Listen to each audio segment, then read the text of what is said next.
नमस्कार दोस्तों, मेरा नाम है विमल सिंह बालाजी। स्टडी अड्डा में आपका स्वागत है। यूपी टेट सुपर टेट के लिए मॉडल पेपर हम आपको करा रहे हैं 2022 के लिए। तो मॉडल पेपर नंबर 23 के से पहले हमने बाल विकास के 30 प्रश्न देखे थे। साइड में बटन में पिछला वाला वीडियो आपको मिल जाएगा। आज हम देखेंगे हमारे हिंदी के 30 प्रश्न। चलिए शुरू करते हैं। प्रश्न नंबर जो है आपका 31 से। प्रश्न आपका है कि प्रोजेक्ट पद्धति का जो चरण है वो इनमें से जो है वो कौन सा है। प्रयोजनशीलता है, कर्मेंद्री जो है उनकी शिक्षा है, या फिर कर्मण्य वादिता है, या फिर इनमें से कोई नहीं। तो बताइए कौन सा जो है वो सही होगा। ऑप्शन एबीसीडी में से आंसर की बात करते हैं तो प्रोजेक्ट विधि जो पद्धति है उसका जो चरण है वो आपका है फर्स्ट ऑप्शन, यानी कि प्रयोजनशीलता। यही आपका ऑप्शन सही होगा। अगला देखते हैं 32 प्रश्न आपका। एक शिक्षक जो है उसको भाषा पढ़ाते समय निम्नलिखित माध्यम का प्रयोग सर्वप्रथम करना चाहिए।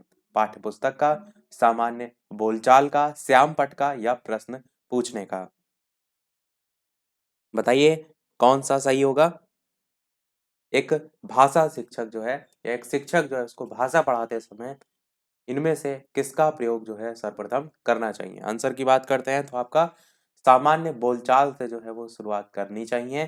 फिर बाद में अन्य माध्यम, चाहे वो पाठ्य पुस्तक हो, चाहे वो श्याम पाठ हो, चाहे वो प्रश्न पूछना हो, उसका उपयोग करना चाहिए। क्योंकि अनुकरण जो है सबसे पहली स्टेज में ही आ जाता है, बच्चा देख कर ही सीखता है। 33 प्रश्न इंपॉर्टेंट रचना है कि राग दरबारी या रागी दरबारी जो उपन्यास है उसके रचयिता जो है वो कौन है। राही मासूम रजा, श्रीलाल शुक्ल, हरिशंकर परसाई, या शरद जोशी। यही प्रश्न मैंने पिछले वाले वीडियो में आपसे पूछा भी था। यहाँ पर रागी लिखा है पर अधिकतर जगह राग लिखा हुआ देखने को मिलता है, राग दरबारी। आंसर की बात करते हैं इन चार ऑप्शन में से तो श्रीलाल शुक्ल आपका ऑप्शन सेकंड वाला सही होगा। तो इंपॉर्टेंट रचना है, याद रखिएगा। अगला प्रश्न देखते हैं कि चांद का मुंह टेढ़ा है ये काव्य जो है उसके रचयिता जो है वो कौन है। भारतेंदु हरिश्चंद्र, भवानी प्रसाद मिश्र, गजानन माधव मुक्तिबोध, या फिर गिरजा कुमार माथुर। बताइए चांद का मुंह टेढ़ा है जो है काव्य, इसके रचयिता कौन है। आंसर की बात करते हैं इन चार ऑप्शन में से तो आपका ऑप्शन यहाँ पर गजानन माधव मुक्तिबोध, थर्ड वाला आपका ऑप्शन यहाँ पर ऑप्शन थर्ड वाला यही जो है आपका सही हो जाएगा।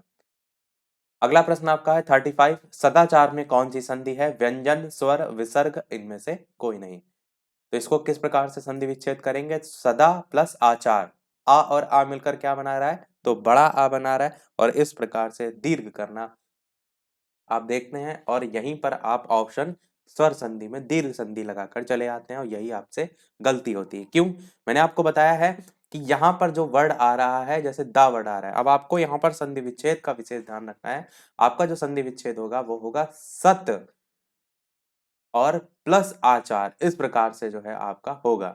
और ये जो है ता और आ ये मिल करके आपका दा बना रहा है, तो ये आपका आता है व्यंजन संधि में। तो आपका पहला ऑप्शन यहाँ पर सही होगा। 36 प्रश्न तिरस्कार का संधि विच्छेद क्या होगा। तिरस प्लस कार, तिरह प्लस कार, ती प्लस कार, तिर प्लस कार। बताइए कौन सा सही होगा। आंसर की बात करते हैं इन चार ऑप्शन में से तो आपको सबसे पहले ये क्लियर होना चाहिए कि यहाँ पर कौन सी जो संधि है वो होगी, ताकि आप अन्य ऑप्शन को काट सकें। तो यहाँ पर विसर्ग संधि होगी, तो विसर्ग इसमें वाला नहीं है, इसमें भी नहीं है, यानी दो ऑप्शन तो ऐसे कट गए। दो या चार, दो या तीन में से कोई आंसर आपका होगा। आंसर की बात करते हैं तो तिरह प्लस कार सेकंड वाला आपका ऑप्शन जो है वो सही होगा। और कौन सी संधि है, तो विसर्ग संधि। अगला है प्रत्युपकार का संधि विच्छेद जो है वो क्या होगा। प्रति प्लस उपकार, प्रति प्लस पकार, प्रति प्लस अपकार, या प्रति प्लस उकार। बताइए कौन सा सही होगा। प्रत्युपकार का संधि विच्छेद। आंसर की बात करते हैं इन चार ऑप्शन में से तो आपका ऑप्शन यहाँ पर प्रत्युप में जो है ई और आ से या बन रहा है। प्रत्युप में या आ रहा है ना, ये चीज इसके आधार पर आपको बताना है। तो आपका आंसर देखिए ई तो क्लियर है, यानी प्रति तो होगा, तो जो कि चारों में आपको ये देखना है। पकार तो बिल्कुल नहीं होगा, उकार बिल्कुल नहीं होगा। उ और आ में क्या आएगा, छोटी ई, प्रति का जो है ई, और प्लस उ होगा आपका या बनता है, या फिर आ आकर के बनता है आपका, तो उ आकर के बनता है। फर्स्ट वाला सही होगा, प्रति प्लस उपकार। ई और उ मिलकर या और उ बनाते हैं, या और उ। इस प्रकार से आप कहेंगे प्रत्युपकार आपका बनता है। और ये ऊ बन रहा है, इसलिए छोटे ऊ की मात्रा लग रही है, तो फर्स्ट वाला ऑप्शन यहाँ पर सही होगा। 38 प्रश्न है, सूक्ति का सही संधि विच्छेद क्या होगा? सु प्लस उक्ति, सु प्लस उक्ति में यहाँ पर विसर्ग भी लग गया है, सु प्लस उक्ति, सु प्लस उक्ति, इस तरीके से 4 ऑप्शन दे रखे हैं। आंसर की बात करते हैं इन 4 ऑप्शन में से, तो आपका सु यानी सा जो है इसमें छोटे ऊ की मात्रा वाला सही होगा। एक तो ये है, एक तो ये है, बाकी ऑप्शन तो कट जाएंगे। अब इनमें आप बताइए विसर्ग सहित आपका आता है या बिना विसर्ग के? तो आपका विसर्ग नहीं लगता है, थर्ड वाला आपका ऑप्शन सही होगा। सु जो है यहाँ पर देखेंगे तो छोटा ऊ आ रहा है, ऊ में देखिए तो छोटा ऊ आ रहा है, और मिलकर क्या बना रहा है? तो बड़ा ऊ बना रहा है, अभी तो आपका सूक्ति हो रहा है यहाँ पर। तो इस तरीके से जब बड़ी मात्रा बनती है तो क्या कौन सी संधि होती है? दीर्घ संधि होती है। तो अगर संधि पूछी जाती तो आप कहते हैं दीर्घ संधि सही हो जाएगा। अगला प्रश्न, एक दंत में समास बताइए, दिगु द्वंद बहुब्री तत्पुरुष, बताइए कौन सा सही होगा? तो एक दंत दयावंत चार भुजाधारी, इसे कहा जाता है गणेश जी को, तो बिल्कुल आपका बहुब्रीय समास ही यहाँ पर सही हो जाएगा। 40 प्रश्न, तत्पुरुष समास में प्रधान होता है दूसरा पद, पहला पद, दोनों पद या नवीन अर्थ, बताइए कौन सा इनमें से सही होगा? ऑप्शन 1 2 3 4 में से दूसरा पद आपका यहाँ पर जो है वो सही होगा। इसी को हम अंतिम पद कहते हैं, इसी को हम उत्तर पद भी कहते हैं। ऐसे क्वेश्चन भी आपसे लिखा हो सकता है। तो किसकी प्रधानता होती है? सेकंड वाले की, और पहला जो पद होता है वो गौड़ होता है। तो आपका यहाँ पर दूसरा पद सही होगा। 41 प्रश्न है, निम्नलिखित में से अक्षी जो है ये किस शब्द का जो है वो पर्यायवाची है? अंग का है, कल्प वृक्ष का है, आंख का है या अधर का है? तो बताइए कौन सा सही होगा? आंसर की बात करते हैं तो अक्षी जो है वो आंख का पर्यायवाची होता है। थर्ड वाला आपका ऑप्शन यहाँ पर सही होगा। अगला कह रहा है आकाश गंगा का पर्यायवाची बताइए, मंदाकिनी होता है, सुर नदी होता है, स्वर्ग नदी होता है या फिर सभी? तो आपका आकाश गंगा का मंदाकिनी भी होता है, सुर नदी भी होता है और स्वर्ग नदी भी होता है। तो आपका आंसर यहाँ पर ये सभी जो है वो बिल्कुल सही होगा। अगला अपकार का विलोम पूछा गया है, अनिष्ट होता है, विनिष्ट होता है, उपकार होता है या परोपकार होता है? अपकार का विलोम शब्द आपसे पूछा गया है। उपकार क्या होता है? जस्ट इसका अपोजिट होता है। उपकार कहते हैं ना, कोई भैया हम पर उपकार कर दो, और अपकार इसका जस्ट अपोजिट होता है, जहां पर हम कहते हैं अहित करने वाला या फिर हानि पहुंचाने वाला, इस संदर्भ में। तो अपकार का विलोम उपकार, थर्ड वाला ऑप्शन सही होगा। 44 प्रश्न में आपका अभियुक्त का विलोम क्या होगा? निरपराध होगा, योगी होगा या फिर भोगी होगा या फिर अभियोगी होगा? देखिए कुछ विलोम ऐसे होते हैं जिनमें आपको क्लियर दिख जाता है कि अपकार का उपकार होगा, पर कुछ ऐसे भी विलोम शब्द होते हैं जहां पर आपको पता होना चाहिए, तभी आप सही कर पाएंगे। साथ ही साथ वीडियो पसंद आए तो लाइक भी सभी लोग अवश्य करते रहिएगा। इस प्रकार अच्छे अच्छे प्रश्न हम प्रैक्टिस करते रहे। आंसर की बात करते हैं तो अभियुक्त अभियुक्त बनाया जाता है, आप देखते हैं जो कोर्ट कचहरी में जो भी चोर उचक्का या कोई भी किसी पर अपराध सिद्ध किया जाता है ना, तब वहां हम कहते हैं कि अभियुक्त है ये। और इसका जस्ट अपोजिट क्या हो जाएगा? जब कोई आपके ऊपर अपराध ना हो, यानी कि निरपराध। तो बस चीजों से अगर आप पकड़ेंगे तो गलत नहीं होगा, तो निरपराध जो है आपका बिल्कुल सही होगा। और अभियुक्त का जो संदर्भ है हम लेते किसे? किसी चीज में लगे हुए के संदर्भ में या फिर संलग्न के संदर्भ में, इस तरीके से भी आप इसे कह सकते हैं। और वैसे अगर आप इनके शब्दों से अर्थ निकालेंगे अभियुक्त का, तो कैसे होगा कि वह व्यक्ति जिस पर अभियोग लगाया गया हो, आरोपित व्यक्ति, ऐसे हम कह सकते हैं। अगला देखते हैं 45, सृजन का विलोम शब्द प्रलय, निंदा, जंगम, नाश, बताइए इनमें से कौन सा जो है वो सही होगा? आपको बताना है सृजन का विलोम। सृजन क्या होता है? जो निर्माण करता होता है, बनाने वाला। अब इसका जस्ट अपोजिट क्या होगा? जो नाश कर दे। प्रलय देखिए अलग सेंस में होता है। जंगम तो आप जानते ही हैं, यहाँ से कोई दूर दूर तक लेना नहीं है, निंदा भी नहीं। तो फोर्थ वाला नाश आपका जो है वो सही होगा। अगला देखते हैं आपका प्रश्न 46, प्रयोग में लाने योग्य प्रहसन, प्रयोजनीय, प्रष्टव्य या प्रसूता, बताइए कौन सा सही होगा? प्रयोग में लाने योग्य, आंसर की बात करते हैं तो आपका इन चार ऑप्शन में से प्रयोजनीय जो है आपका सही होगा। अनेक शब्दों के लिए एक शब्द में आपका पूछा जाता है, तो प्रयोग में लाने योग्य प्रयोजनीय। अगला है आपका 47, पृथ्वी के तीन ओर पानी वाला स्थान, द्वीप, महाद्वीप या फिर प्रायद्वीप या इनमें से कोई नहीं। ये आपको मैंने बताया भी था पूरा। आपको जो मैराथन क्लास शाम के 8 बजे यूपी टेट के लिए हम आपको करा रहे हैं, वहां पर मैंने बताया था कि पृथ्वी के 3 और पानी वाला स्थान क्या कहलाता है, उस पर बेस्ड क्वेश्चन भी आपको मैंने कराया था। आंसर की बात करते हैं तो प्रायद्वीप जो है वो कहलाता है, तो सेकंड वाला आपका ऑप्शन सही हो जाएगा। और किसके लिए था प्रायद्वीप, तो यूरोप के लिए था। पूरा आपको मैप भी मैंने आपको दिखाया था। 48 प्रश्न है, बादल का तत्सम शब्द क्या होगा, मेघ, मेह, घन या फिर मेघा, बताइए। आंसर की बात करते हैं तो बादल का तत्सम या संस्कृत रूप होता है घन, तो थर्ड वाला आपका ऑप्शन यहाँ पर सही होगा। अगला है अनुचर में उपसर्ग जो है वो बताइए। अप, अब, अनु, अति, तो क्लियर आपको दिख रहा है अनुचर में अनु उपसर्ग है, तो बस थर्ड वाला आपका ऑप्शन यहाँ पर सही होगा। अगला है आपका अधीस में कौन सा उपसर्ग है, अति, अधि, आ या फिर अनु,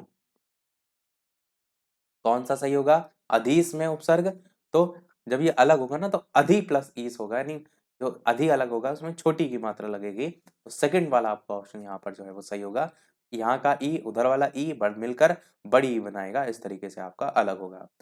51 प्रश्न है, ऊंट के मुंह में जीरा लोकोक्ति का अर्थ इनमें से क्या है, आवश्यकता की अपेक्षा बहुत कम वस्तु होना, आवश्यकता से अधिक वस्तु का होना, प्रयोग की वस्तु का अभाव या ऊंट को कम भोजन देना। तो फोर्थ तो बिल्कुल नहीं होगा, बताइए बाकी ऊपर के 3 ऑप्शन में से कौन सा सही होगा।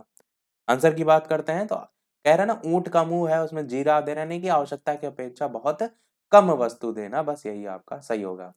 52 प्रश्न है, एक म्यान में दो तलवारें मुहावरे का अर्थ क्या होता है, एक स्थान पर दो व्यक्ति, एक ही स्थान पर दो समान अधिकारी नहीं रह सकते, कम स्थान से ज्यादा व्यक्ति या कम पैसों में घर चलाना।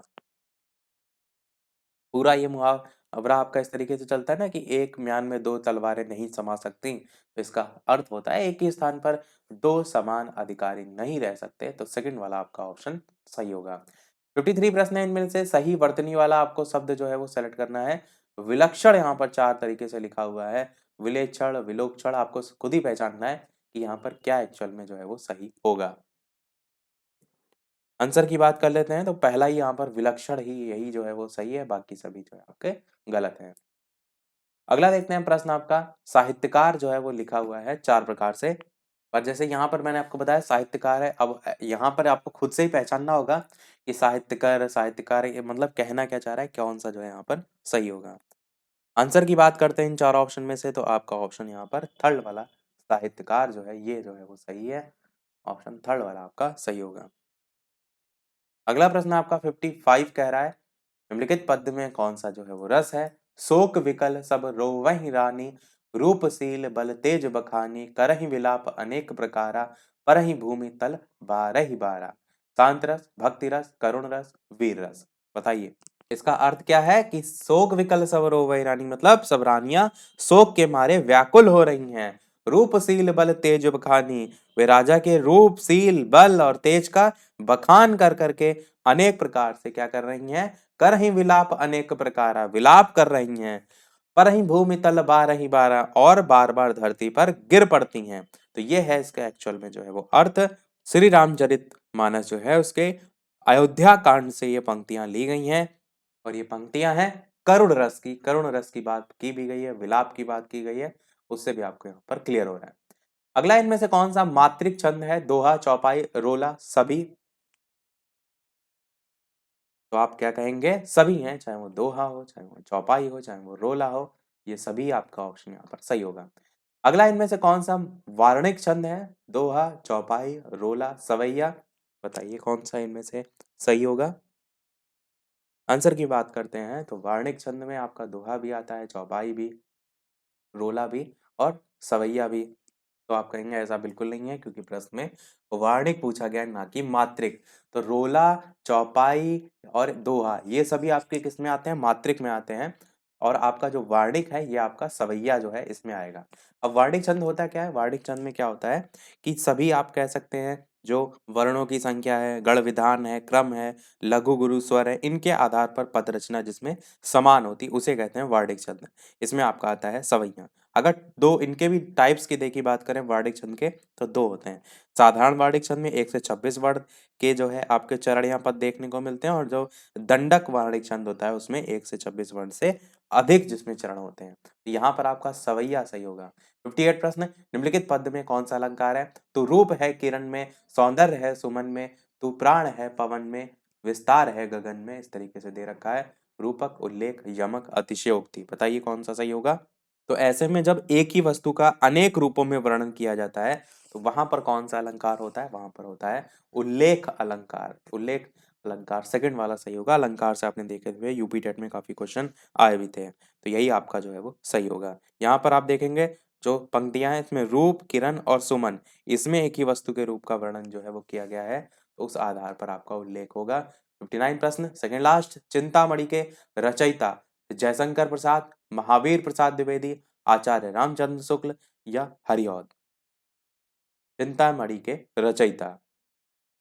आंसर की बात करते हैं तो महत्वपूर्ण रचना है, याद रखिएगा, आचार्य रामचंद्र शुक्ल द्वारा जो है रचित हिंदी का निबंधात्मक ग्रंथ है।